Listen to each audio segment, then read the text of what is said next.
अक्षय तृतीया का पर्व वर्ष 2025 में हमें कब मनाना है, इस दिन हमें क्या करना चाहिए, क्या नहीं करना चाहिए, इस दिन हम क्या क्या चीजें खरीद सकते हैं, क्या दान कर सकते हैं, बहुत सारी बातें अक्षय तृतीया पर्व से संबंधित इस वीडियो में हम आपके साथ शेयर करना चाहते हैं। सबसे पहले तो आप सभी को अक्षय पर्व की हार्दिक शुभकामनाएं। आपके जीवन में अक्षय पुण्य की प्राप्ति हो, जिससे कि आपका पूरा परिवार सुखमय जीवन व्यतीत कर सके, आने वाली संतानें आपके भविष्य में आपका नाम रोशन करें, ऐसी मेरी शुभकामना है। दोस्तों, अक्षय तृतीया का पर्व अपने आप में अबूझ मुहूर्त के नाम से भी जाना जाता है। इसे आखा तीज के नाम से भी जानते हैं और इस दिन किया गया कार्य अक्षय पुण्य दिलाता है। आप चाहे शुभ कार्य कर रहे हो चाहे अशुभ कार्य कर रहे हो, वो दोनों ही अक्षय हो जाता है। इसलिए आप इस बात का ध्यान रखें कि आप पुण्य कार्य कम ही करें, लेकिन कोई भी पाप कर्म आप ना करें। किसी की बुराई, कोई चोरी चुगली निंदा करने से इस दिन आपको बचना चाहिए, वरना ये भी अक्षय हो जाता है। तो ये पहले ही मैं आपको सचेत कर देना चाहती हूँ। दूसरी अहम बात, इस दिन आपको कर्ज नहीं लेना चाहिए और कर्ज देना भी नहीं चाहिए। आप दान कर सकते हैं, दान करने की अलग बात होती है, लेकिन कर्ज एक अलग चीज है, तो ये भी आपको ध्यान रखना है। अक्षय तृतीया का पर्व कब मनाना है ये भी आप समझ लीजिए। तो वैसे तो वैशाख शुक्ल पक्ष की तृतीया तिथि को अक्षय तृतीया का पर्व मनाया जाता है। वर्ष 2025 में ये वैशाख शुक्ल पक्ष की जो तृतीया है वो 30 अप्रैल को मानी गई है। वैसे तो तृतीया तिथि 29 अप्रैल संध्या से ही लग जा रही है, लेकिन आप सूर्योदय के साथ में अक्षय तृतीया का पर्व 30 अप्रैल को हमें मिल रहा है, तो इसी दिन आपको अक्षय तृतीया का पर्व मनाना चाहिए।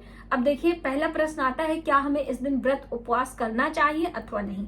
तो ये आपके ऊपर है। इतना पुण्यदायी दिन है तो आप व्रत कर सकते हैं, या आप ऐसा भी कर सकते हैं कि आप इस दिन जब तक पूजा उपासना ना हो जाए तब तक आप व्रत करें, उसके बाद आप साधारण सात्विक भोजन ले सकते हैं।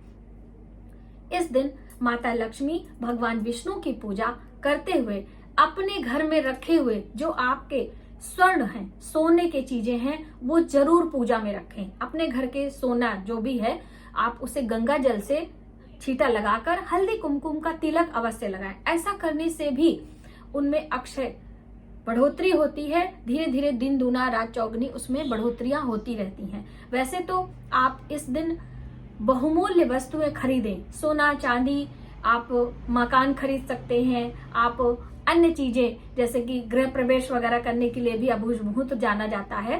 तो यदि आप गृह प्रवेश करना चाहते हैं, भूमि पूजन कराना चाहते हैं, या आप किसी दुकान का उद्घाटन करने जा रहे हैं, तो अक्षय तृतीया का पर्व बहुत ही अच्छा होता है, तो आप इस दिन कर सकते हैं। साथ में पूजा जरूर करना चाहिए और दान करना चाहिए। देखिए, कर्ज नहीं देना है वो एक अलग बात है, लेकिन आपको भोजन का दान, जैसे कि अन्न का दान सबसे बड़ा दान होता है, तो आप भोजन का दान अवश्य करिए। जैसे हर अमावस्या तिथि पर एक थाली भोजन का दान हम आपको नियम बताए हैं, उसी प्रकार से अक्षय तृतीया के दिन भी आपको अन्न का दान, फलों का दान, सब्जियों का दान, घी का दान आपको अक्षय पुण्य दिलाता है। दोस्तों, जीवन में 6 चीजों का दान आपको अक्षय पुण्य दिलाते हैं।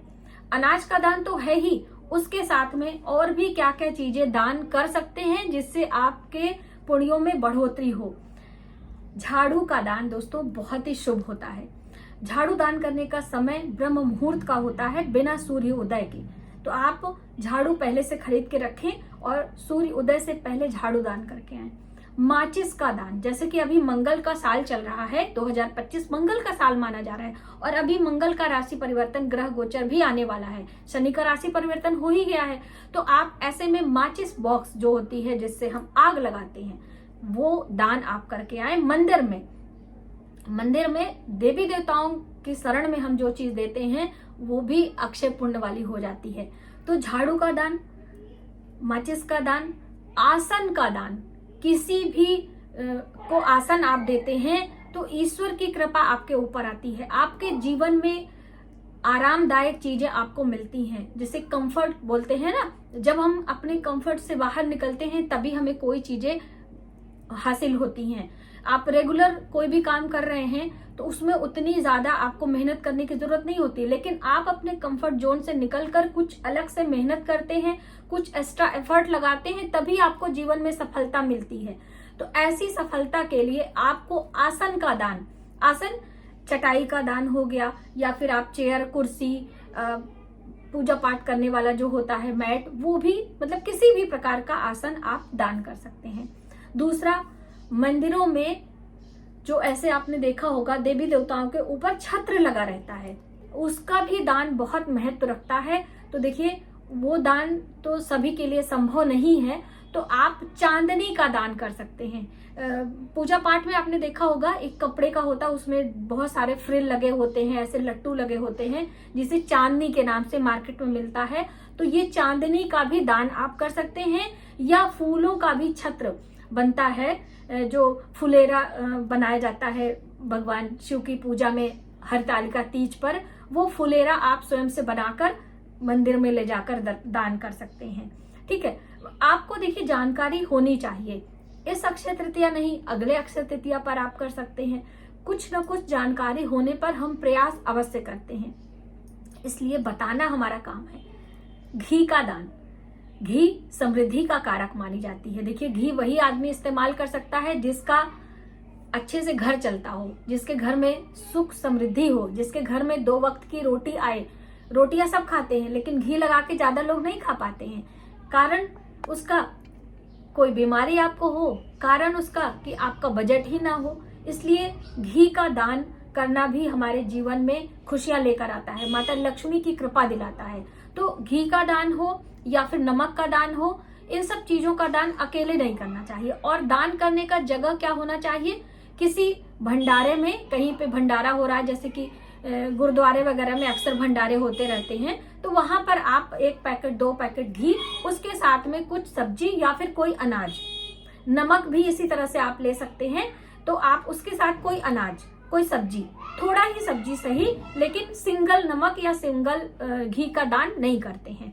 ठीक है, इससे अच्छा होता है कि पूरा एक थाली भर के आटा, दाल, चावल, फल, मिठाई, सब्जी, दक्षिणा सभी कुछ आप दान कर सकते हैं। तो इससे अक्षय पुण्य की प्राप्ति होती है। तो ये सभी कार्य आप अपने जीवन में करते रहें, लेकिन अक्षय तृतीया वाले दिन आपको अवश्य करना है। इस दिन विशेष पाठ करने चाहिए। तो पाठ में अक्सर हम आपको बताते हैं भगवान विष्णु के सहस्त्र नाम का पाठ आप करें, या फिर आप मंत्र का जप करें, या फिर भगवत गीता का पाठ करें। तो गीता के 11वें अध्याय का पाठ आपको करना चाहिए। और धर्मदास वैश्य एक था, जो कि अपने जीवन में कभी कोई दान पुण्य नहीं करता था, लेकिन अक्षय तृतीया वाले दिन वो व्रत करता था और दान पुण्य करता था। इसके कारण से वह आने वाले जन्मों में राजा का जन्म उसका हुआ था, अक्षय तृतीया के दिन दान करने से। उनकी कथा भी मैंने चैनल पर सुनाई है, तो आप वो भी सुन सकते हो। तो कहने का अर्थ है कि आप दान पुण्य, मंत्र का जप, पाठ जरूर करें अक्षय तृतीया के दिन। और बहुमूल्य वस्तुएं, सोना, चांदी, हीरे, जवाहरात, भूमि, भवन, जो भी आप लेना चाहते हैं वो भी अक्षय तृतीया के दिन आप ले सकते हैं। अक्षय पुण्य की आपको प्राप्ति होती है।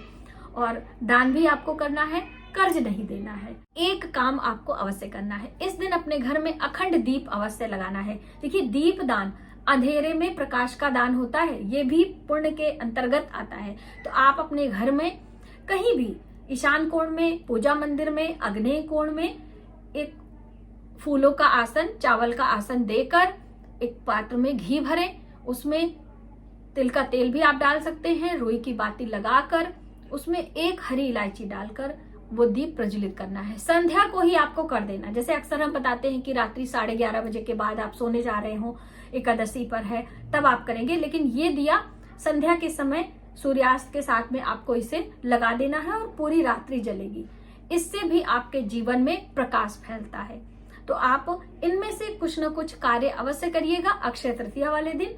और भी पूजा का शुभ मुहूर्त क्या है, कैसे क्या करना है, वो सभी जानकारी धीरे धीरे हम आपके लिए लेकर आते रहेंगे। वीडियो हम पहले से इसलिए लेकर आए हैं कि आप किसी चीज की प्लानिंग कर रहे हैं तो आप अच्छे से उसकी तैयारी कर पाएं। आने वाले दिनों में अक्षय तृतीया के दिन आप बहुमूल्य वस्तुएं या दुकान, मकान, भूमि, भवन खरीदना चाहते हैं, अपने बच्चे का मुंडन संस्कार या कुछ भी कार्य कराना चाहते हैं, तो आप अक्षय तृतीया का दिन चुन सकते हैं। बहुत ही शुभ और पुण्यदायी मानी जाती है। तो आज की वीडियो में बस इतना ही। यदि हमारी जानकारी आपको थोड़ी सी भी हेल्पफुल लगे तो प्लीज वीडियो को ज्यादा से ज्यादा लोगों में शेयर करें। आने वाले वीडियो के लिए सब्सक्राइब करें। मिलते हैं एक नई जानकारी के साथ नए वीडियो में। तब तक आप अपने परिवार का ख्याल रखें। जय माता दी।